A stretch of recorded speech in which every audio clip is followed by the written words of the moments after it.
Now, in this lesson, we will be learning about the indicators. Actually, indicators are the substances which indicate the acidic or basic nature of solution by the color change.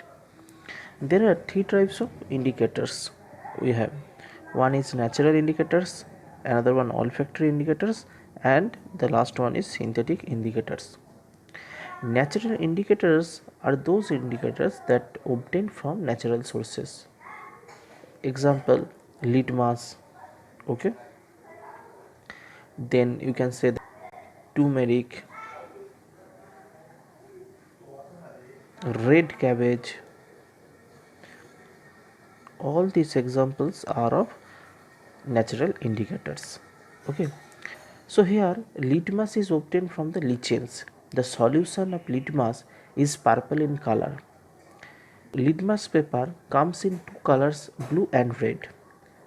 An acid turns blue litmus paper red and a base turns red litmus paper blue. Okay, now the second indicator is turmeric. Turmeric is another natural indicator. Turmeric is yellow in color, we know. So turmeric solution or paper turns reddish brown with base. It does not change color with acid. Okay, now the last example is red cabbage. The juice of red cabbage is originally purple in color. Okay, but juice of red cabbage turns reddish with acid and turns greenish with base. Okay, now the second part is olfactory indicators. Okay, so the substances which change their smell when mixed with acid or base are known as the olfactory indicators. For example, onion, vanilla, etc. Onion, vanilla are the examples of olfactory indicator. Paste or juice of onion loses its smell when added with the base. It does not change its smell with acid. And for vanilla, the smell of it vanishes with base, but its smell does not vanish with an acid. Okay, so olfactory indicators are used to ensure participation of visually impaired students in the laboratory. Okay, and the last one indicator is synthetic indicator. The indicators that are synthesized in the laboratory are known as the synthetic indicators. Example, phenolphthalein, methyl orange. Okay, one is phenolphthalein, PhenolPHTHALEIN, and another one is methyl, METHYL, methyl orange. Okay, so these are the examples of synthetic indicators, okay, that are synthesized in the laboratory. So here phenolphthalein is a colorless liquid. It remains colorless with an acid but turns into the pink with a base. And for methyl orange, it is originally orange in color but turns into red with acid and turns into yellow with base. Okay, so already we got the basic idea about the indicators. Now here is the list, or you can say that here is the table of in different types of indicators. Okay, red cabbage, red onion water, turmeric water, phenolphthalein. Okay, red litmus, blue litmus, universal indicators, and the changes of color in acid when the pH value is less than 7, changes in color at pH value equal to 7, and changes in color when it is in the base when the pH value will be greater than 7. Okay, so you can look at the table and you will get the idea.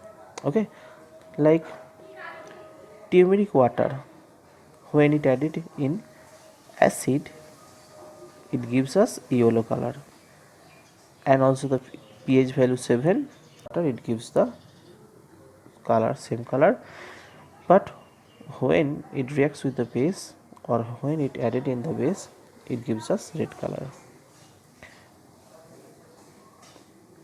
Okay, red litmus paper, it changes its color is red when it is in acid, and also the color will be the same when the pH value is 7, and the color will be blue when the solution is base or the pH value will be greater than 7. Okay, red cabbage water is also known as the indicator. Okay, so it changes color in red or pink when the pH value will be less than 7, that means in acidic solution. It changes color into purple when the pH value equal to 7, that means in neutral, and it changes color in blue, green or yellow when it added in the basic solution or when the pH value will be greater than 7. Okay, got it? So we became to know the changes of indicators in different solution. Okay, here is the examples. Phenolphthalein indicator, when the pH value is less than 7 or in the range of 0 to 3, it gives the color orange. When the pH value is in the range 4 to 7, it gives colorless. When the pH value is between 8 to 10, it gives pink color, and when the pH value is 11 to 14, then it gives again colorless solution. Okay, and for methyl orange here also, in methyl orange in acidic solution, that means when the pH value will be less than 7 for the solution, it gives the red orange color.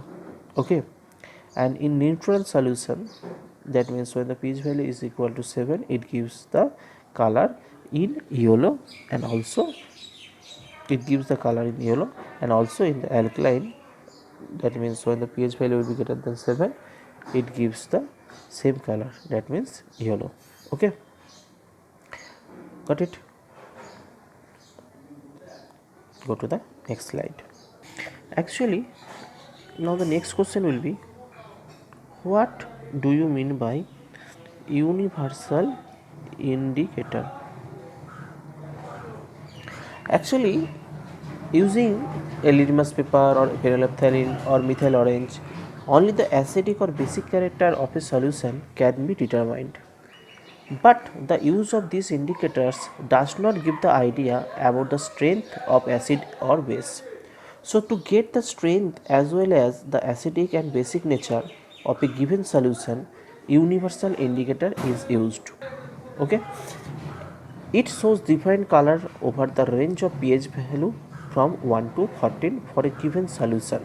Okay, it is available in both in the form of strips and solution. It is the combination of many indicators such as water, propanol, phenolphthalein, sodium salt, sodium hydroxide, methyl red. Okay, the color matching chart is supplied with a universal indicator which shows that the different colors of different values of pH. Okay, here the next point is how pH value has a role. How pH value has a role in our regular day life or everyday life.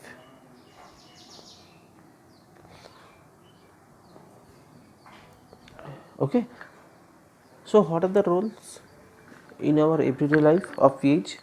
The first point is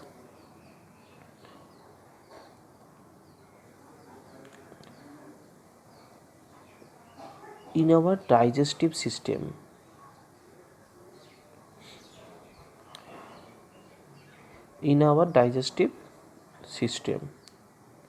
So actually dilute HCl or hydrochloric acid helps us to digest the foods, that means basically the proteins in your stomach.